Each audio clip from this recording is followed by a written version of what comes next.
प्यारे बच्चों, class 11th arts विषय का इकोनॉमिक्स का अब ज़्यादा दिन में एग्ज़ाम नहीं है। आप लोगों को फर्स्ट पार्ट के वीडियो में मैंने ओरिजिनल क्वेश्चन क्लास 11th के लिए कहाँ से देखेंगे वो मैंने बता दिया है। वहाँ से जाके आप लोग ओरिजिनल क्वेश्चन को देख सकते हैं। 2009 में पूछे गए प्रश्नों में से जो आपके इस एग्ज़ाम में महत्वपूर्ण है उसी को इस वीडियो के माध्यम से बता रहा हूँ। शुरू करने से पहले आपसे निवेदन है कि अपने चैनल इकोनॉमिक्स प्लस पर नए हैं तो चैनल को जरूर सब्सक्राइब कर ले और अर्थशास्त्र के बच्चों तक यह वीडियो जरूर शेयर करें। तो चलिए हम लोग आज कुछ नया सीखते हैं। आर्थिक वृद्धि किसे कहते हैं? तो किसी देश की प्रति व्यक्ति सकल घरेलू उत्पाद जीडीपी में वृद्धि आर्थिक वृद्धि कहलाती है। आर्थिक वृद्धि केवल उत्पादित वस्तुओं और सेवाओं का परिणाम बताती है। मतलब मेरे देश में जो भी घरेलू उत्पादन एक वर्ष की अवधि में होगा और यदि उसमें वृद्धि हो रहा है तो वो आर्थिक वृद्धि कहलाएगा। गतिहीन अर्थव्यवस्था से आप क्या समझते हैं? तो गतिहीन अर्थव्यवस्था एक वह अर्थव्यवस्था होती है जिसमें आर्थिक समृद्धि दर स्थिर रहती है। मतलब कोई परिवर्तन अर्थव्यवस्था में जब नहीं होता है तो वो गतिहीन अर्थव्यवस्था कहलाती है। चीन के ग्रेट लीप फॉरवर्ड अभियान का मुख्य उद्देश्य क्या था? तो ये इम्पोर्टेंट है बच्चों। इसका उद्देश्य तेजी से औद्योगिकरण और सामूहिक कृषि के माध्यम से देश की कृषि आधारित अर्थव्यवस्था को उत्पादन की समाजवादी विधा में तेजी से तब्दील करना था। ऊर्जा के सृजन के 3 मूलभूत स्रोतों के नाम बताइए। तो वो पहला है जीवाश्म ऊर्जा, जिसमें कोयला, पेट्रोलियम, प्राकृतिक गैस आते हैं। दूसरा आपका जलीय ऊर्जा, जिसमें जल के वेग को नियंत्रित करके उसकी शक्ति का उपयोग विद्युत ऊर्जा रूपांतरण के लिए किया जाता है। और तीसरा है पवन ऊर्जा, मतलब पवन चक्कियों से बृहद पैमाने पर सिंचाई का कार्य किया जा रहा है। इसका उपयोग बृहद क्षेत्रों में पानी पंप करने तथा विद्युत उत्पादन में किया जाता है। अगला है भारत में पंचवर्षीय योजनाओं का प्रारंभ कब हुआ था? तो 1951 में हुआ था बच्चों। अगला है आधारभूत ढांचे से आप क्या समझते हैं? इसके प्रमुख अंगों का वर्णन करें। तो आधारभूत ढांचे से अभिप्राय उन सुविधाओं, क्रियाओं तथा सेवाओं से है जो अन्य क्षेत्रों के संचालन तथा विकास में सहायक होती है। ये समाज के दैनिक जीवन में भी सहायक होती है। इन सेवाओं में सड़क, रेल, बंदरगाह, हवाई अड्डे, बांध, बिजली घर, तेल व गैस पाइपलाइन, दूरसंचार सुविधाएं, शिक्षण संस्थाएं, अस्पताल के स्वास्थ्य व्यवस्था, सफाई, पेयजल और बैंक व अन्य वित्तीय संस्थाएं तथा मुद्रा प्रणाली सम्मिलित है।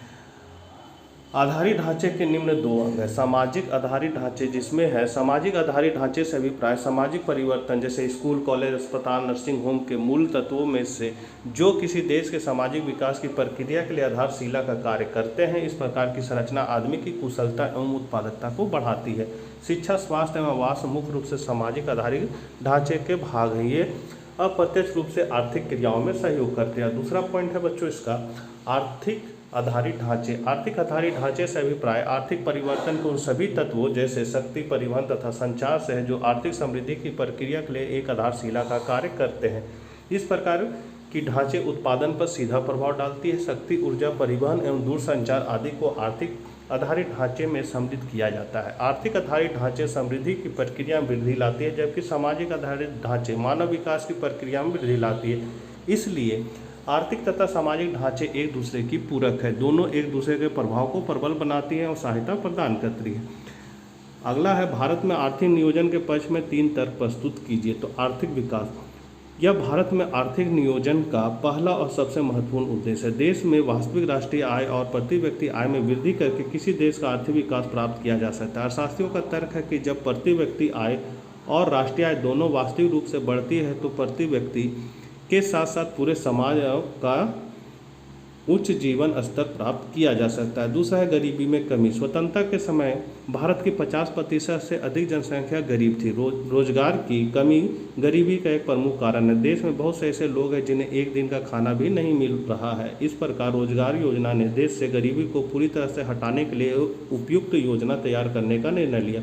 फिर है रोजगार में वृद्धि। रोजगार वस्तु और सेवाओं की उत्पादन प्रक्रिया में शामिल प्रमुख कारकों में से एक है। बेरोजगारी विभिन्न सामाजिक संस्थाओं जैसे गरीबी, अपराध आदि का कारण है। इसलिए भारतीय अर्थव्यवस्था के योजनाकारों ने रोजगार के सृजन को आर्थिक नियोजन के प्रमुख उद्देश्यों में से एक के रूप में रखा है। 24 है आपका वैश्वीकरण के कोई 3 कारण बताए। तो वैश्वीकरण का अर्थ को पहले हम लोग जानते हैं। अंतर्राष्ट्रीय एकीकरण, विश्व व्यापार का खुलना, उन्नत संचार साधनों का विकास, वित्तीय बाजारों का अंतर्राष्ट्रीयकरण, बहुराष्ट्रीय कंपनी का महत्व बढ़ना, जनसंख्या का देशांतरगमन, व्यक्तियों, वस्तुओं, पूंजी, आंकड़ों एवं विचारों की गतिशीलता का बढ़ना, या एक ऐसी प्रक्रिया है जिसने वैविध्यपूर्ण दुनिया को एकल समाज में एकीकृत किया है। वैश्वीकरण के कारण, तो उन्नत प्रौद्योगिकी वैश्वीकरण का सबसे प्रमुख कारण माना जाता है। टेलीग्राफ, टेलीफोन, माइक्रोचिप, इंटरनेट आदि के आविष्कारों ने विश्व के विभिन्न भागों के बीच संचार की क्रांति कर दिखाई है। विचारों, पूंजी, वस्तु और व्यक्तियों का प्रभाव प्रौद्योगिकी के कारण बढ़ा है। फिर है विश्व के लोगों में पारस्परिक जुड़ाव की भावना के कारण भी वैश्वीकरण को बढ़ावा मिला है। पर्यावरण की वैश्विक समस्याओं जैसे सुनामी, जलवायु परिवर्तन आदि भी अंतर्राष्ट्रीय सहयोग के कारण भी वैश्वीकरण को बढ़ावा मिला है। विश्व के विभिन्न देशों में होने वाली आर्थिक घटनाओं का प्रभाव भी अन्य देश की आर्थिक स्थिति पर पड़ता है। अगला क्वेश्चन है, राष्ट्रीय आय किस प्रकार आर्थिक कल्याण से संबंधित है। तो राष्ट्रीय आय एक अर्थव्यवस्था में आर्थिक प्रगति के बारे में महत्वपूर्ण जानकारी देता है। राष्ट्रीय आय शायद ये आपको नहीं पढ़ना है। फिर है, ये इंपॉर्टेंट है बच्चों, मानव साधन विकास से आप क्या समझते हैं। मानव संसाधन विकास एक संरचना है जो संगठन के या राष्ट्र के लक्ष्यों को संतोषजनक ढंग से पूरा करने के साथ व्यक्ति विशेष के विकास की अनुमति देता है। व्यक्ति के विकास से व्यक्ति विशेष तथा संगठन दोनों या राष्ट्र और उसके नागरिकों को लाभ होगा। अगला है, ये इंपॉर्टेंट है बच्चों, आर्थिक सुधारों के मुख्य उद्देश्यों को संक्षिप्त में बताएं। तो आर्थिक सुधार का अर्थ, आर्थिक सुधारों से अभिप्राय उन सभी उपायों से जिनका उद्देश्य अर्थव्यवस्था को अधिक कुशल एवं प्रतियोगी बनाना। आर्थिक सुधारों को उद्देश्य निम्नलिखित है। पहला, अवसंरचना के विकास द्वारा अर्थव्यवस्था को सुदृढ़ बनाना। आर्थिक विकास एवं आर्थिक स्वामित्व के मध्य उचित समन्वय स्थापित करना।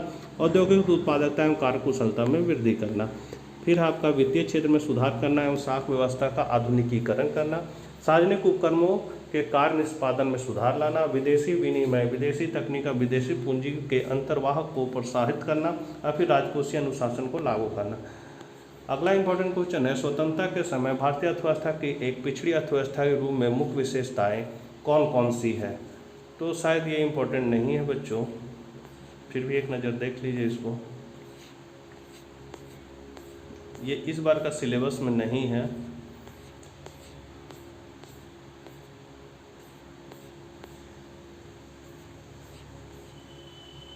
सड़क परिवहन के 3 लाभों को बताइए। इंपॉर्टेंट है बच्चों। तो सड़क परिवहन के 3 लाभ निम्नलिखित हैं। सड़क उबड़ खाबड़ धरातल और पर्वतों पर बनाई जा सकती है।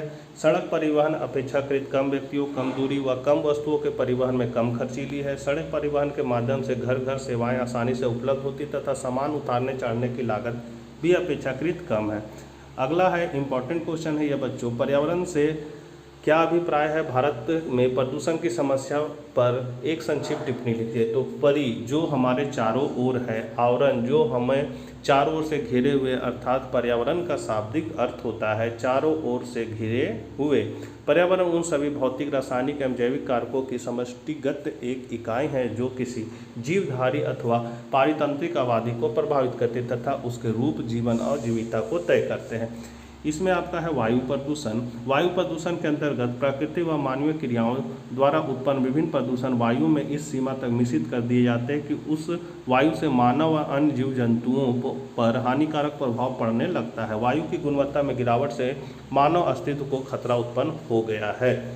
जल प्रदूषण, जल प्रदूषण को पानी में पाए जाने वाले उन सब अजैव, जैव, जैविक, रेडियोधर्मी अथवा स्थूल बाह्य पदार्थों के रूप में परिभाषित किया जा सकता है जो इसकी गुणवत्ता को खराब कर देते हैं। इस प्रकार यह पानी में इस प्रकार के अवांछनीय परिवर्तन कर देता है जिससे यह इसके स्वाभाविक प्रयोगकर्ताओं के लिए अनुपयुक्त हो जाता है। फिर है ध्वनि प्रदूषण। उच्च तीव्रता वाले ध्वनि अर्थात अवांछनीय शोर के कारण मानव वर्ग में उत्पन्न अशांति एवं बेचैनी की दशा को ध्वनि प्रदूषण कहते हैं।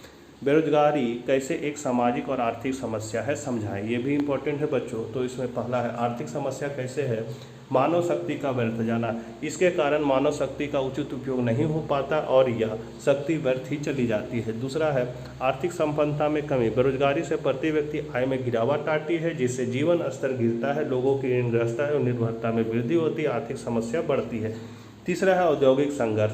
मालिकों द्वारा बेरोजगारी का लाभ उठाकर कम मजदूरी दी जाती है, पेट भर भोजन न मिलने से मृत्यु दर बढ़ जाती है, फलतः औद्योगिक संघर्ष बढ़ता है।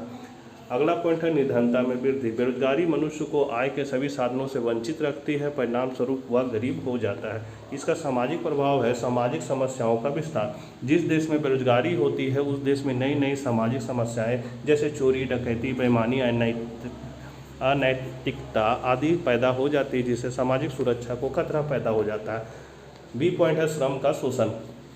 तो मालिक श्रमिकों को कम मजदूरी देकर तथा उनसे अधिक घंटे काम लेकर उनका शोषण करने में सफल हो जाते हैं। असमानता में वृद्धि। बेरोजगारी की मात्रा जितनी अधिक होगी, आय तथा संपत्ति के वितरण में असमानता की मात्रा भी अधिक होगी। राजनीतिक अस्थिरता। व्यक्ति प्रजातांत्रिक मूल्यों एवं शांतिपूर्ण साधनों में विश्वास खो बैठते हैं। अगला क्वेश्चन बच्चों, भारत, पाकिस्तान और चीन में अपनाए गए आर्थिक विकास की रणनीतियों पर संक्षिप्त विवरण प्रस्तुत करें। इसमें शायद पाकिस्तान वाला नहीं पढ़ना है, भारत और चीन के आर्थिक विकास की रणनीति को पढ़ना है। तो भारत 1947 में स्वतंत्र हुआ तथा 1951 में प्रथम पंचवर्षीय योजना का प्रारंभ किया गया। भारत में मिश्रित अर्थव्यवस्था सिद्धांत को अपनाया गया। 1991 से आर्थिक विकास में निजी क्षेत्र की भूमिका बढ़ गई। आर्थिक विकास में सहयोग देने के लिए विदेशी प्रत्यक्ष विनियोग को भी बढ़ावा दिया गया। पाकिस्तान का नहीं पढ़ना है बच्चों, फिर भी इसको देख लीजिएगा। चीन का हम लोग देखते हैं। चीन गणराज्य की स्थापना 1949 में की गई तथा इसकी प्रथम पंचवर्षीय योजना का प्रारंभ 1953 में किया गया। देश में 1958 में the great leap forward GLP का प्रारंभ किया गया, जिसका मुख्य उद्देश्य वृहद पैमाने पर देश को औद्योगिकरण करना था। चीन में आर्थिक सुधारों का प्रारंभ 1978 में किया गया। इसके फलस्वरूप देश का तेजी से विकास हुआ। इसी का 8वां में क्वेश्चन है, ये भी इम्पोर्टेंट है बच्चों, जैविक खेती के लाभों और सीमाओं को बताया। क्या यह भारतीय परिस्थितियों के लिए उपयुक्त है? तो ये सारा क्वेश्चन 2009 में आया हुआ क्वेश्चन है और उसी में से मैं आप लोगों को इम्पोर्टेंट बता रहा हूँ। तो ये भी आपका इम्पोर्टेंट है, सिलेबस में है आपका।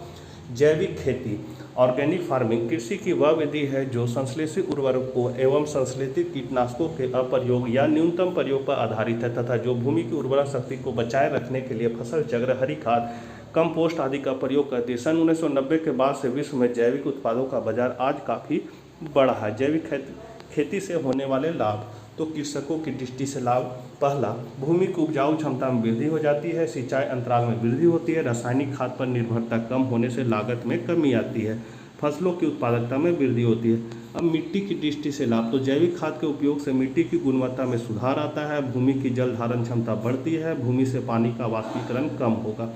पर्यावरण की दृष्टि से लाभ, तो भूमि के जल स्तर में वृद्धि होती है, मिट्टी, खाद्य पदार्थ और जमीन में पानी के माध्यम से होने वाले प्रदूषण में कमी आती है, कचरे का उपयोग खाद बनाने में होने से बीमारियों में कमी आती है, फसल उत्पादन की लागत में कमी एवं आय में वृद्धि होती है, अंतर्राष्ट्रीय बाजार की स्पर्धा से जैविक उत्पाद की गुणवत्ता का खर्रा उतरना। फिर है जैविक खेती की सीमाएं, तो इसमें खाद्य पदार्थों की उत्पादकता बहुत कम होती है। पारंपरिक खेती की तुलना में जैविक खेती से फसलों की उपज काफ़ी कम होती है। जैविक खेती से आधुनिक मशीनों के इस्तेमाल के बजाय मानवीय श्रम की आवश्यकता ज़्यादा होती है। इसमें किसानों को कुशलता के साथ ही जैविक खेती के सभी घटकों का ज्ञान भी रखना पड़ता है। पारंपरिक खेती के मुकाबले ऑर्गेनिक खेती करने में ज़्यादा समय लगता है। भारत में जैविक खेती, तो 2003 ये फूड एंड एग्रीकल्चर ऑर्गेनाइजेशन के एक अनुमान के अनुसार भारत में 1426 प्रमाणित जैविक फार्म है जो प्रति वर्ष 14,000 टन खाद्य एवं अन्य पदार्थ उत्पादित करते हैं। इसका मतलब यह है कि भारत में जैविक खेती का विकास अभी बहुत ही कम हुआ है, लेकिन भारत में जैविक खेती के विकास की विशाल संभावनाएं हैं। तो बच्चों, ये थे कुछ महत्वपूर्ण क्वेश्चन। मिलते हैं आपसे नेक्स्ट वीडियो में, तब तक के लिए आज्ञा दीजिए। Bye bye.